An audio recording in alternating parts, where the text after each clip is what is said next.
আল্লাহু আকবার আল্লাহু আকবার।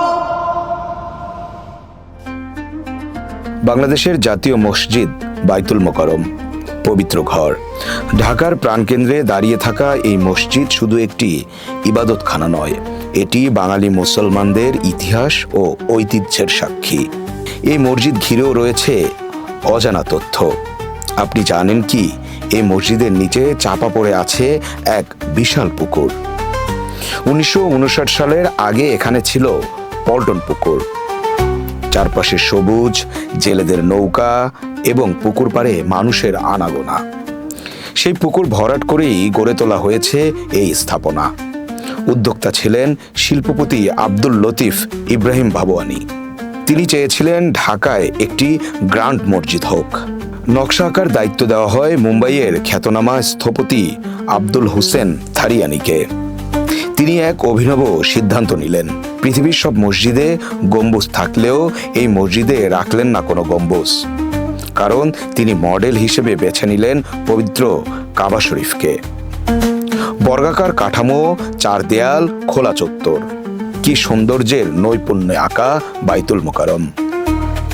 1960 সালের 27 ফেব্রুয়ারি তৎকালীন প্রেসিডেন্ট আইয়ুব খান ভিত্তিপ্রস্তর স্থাপন করেন এই মসজিদের। 3 বছর পর 1963 সালের 25 জানুয়ারি প্রথম জুমার নামাজ আদায় করা হয়, আর 1968 সালে পুরোপুরি নির্মাণ কাজ শেষ হয়। 8 তলা এই মসজিদের উচ্চতা 99 ফুট। স্বাধীনতার পর 1975 সালের 8 মার্চ বাইতুল মোকাররমকে জাতীয় মসজিদ ঘোষণা করা হয়। দায়িত্ব দেওয়া হয় ইসলামিক ফাউন্ডেশনকে। এরপর 2008 সালে সৌদি আরবের অর্থায়নে মসজিদটির সম্প্রসারণ করা হয়। ধারণ ক্ষমতা বাড়ে প্রায় 40,000-এ।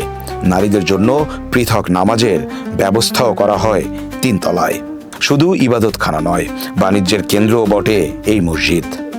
নিচতলায় অবস্থিত বাইতুল মোকাররম মার্কেট, পোশাক ও ইলেকট্রনিক, মুদি দোকান, সব মিলিয়ে সারাদিনই ক্রেতা বিক্রেতায় মুখরিত থাকে এই মার্কেট।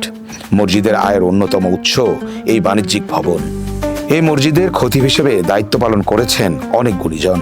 সবচেয়ে দীর্ঘ সময় খতিব ছিলেন মাওলানা ওবায়দুল হক।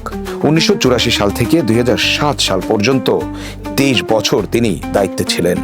বর্তমান খতিব মুফতি আব্দুল মালিক। 3 জন ইমাম ও 2 জন মুয়াজ্জিন নিয়মিত দায়িত্ব পালন করে এই মসজিদে। প্রতিদিন হাজার হাজার মুসল্লি এখানে নামাজ পড়তে আসেন। বিশেষ করে জুমার দিন এবং রমজান মাসে লাখো মানুষের সমাগম হয়। পূর্ব চত্বর মুসল্লিতে ভরেই থাকে। দেশি বিদেশি পর্যটকদের কাছেও এটি একটি আকর্ষণীয় স্থান। শুধু ধর্মীয় নয়, সামাজিক ও সাংস্কৃতিক জীবনেও এই মসজিদের গুরুত্ব অপরিসীম। পল্টন পুকুরের জল আজ শুকিয়ে গেছে, কিন্তু সেই জলের উপরে গড়ে ওঠা এই মসজিদ আজ বাংলাদেশের ইতিহাস ঐতিহ্যের এক অন্যরকম অবকাঠামো। উপরে ইবাদত, নিচে বাণিজ্য, এই কাঠামোয় এক আশ্চর্য সমন্বয় রয়েছে বাইতুল মোকাররমে। গম্বুজহীন এই মসজিদ যেন বলে দেয়, ইমানের উচ্চতা মাপা হয় ইট পাথরে নয়, মাপা হয় অন্তরের গভীরতা ও স্রষ্টার প্রতি ভালোবাসায়। বাইতুল মোকাররম পল্টন পুকুর থেকে এক পবিত্র ঘর, এক জাতির প্রার্থনার চিরন্তন ঠিকানা, যা গেঁথে আছে অনেকের ভালোবাসায়, শ্রদ্ধায়, গেঁথে আছে আমাদের প্রার্থনার নীরবতায়। প্রান্তিক কণ্ঠস্বর, ঢাকা।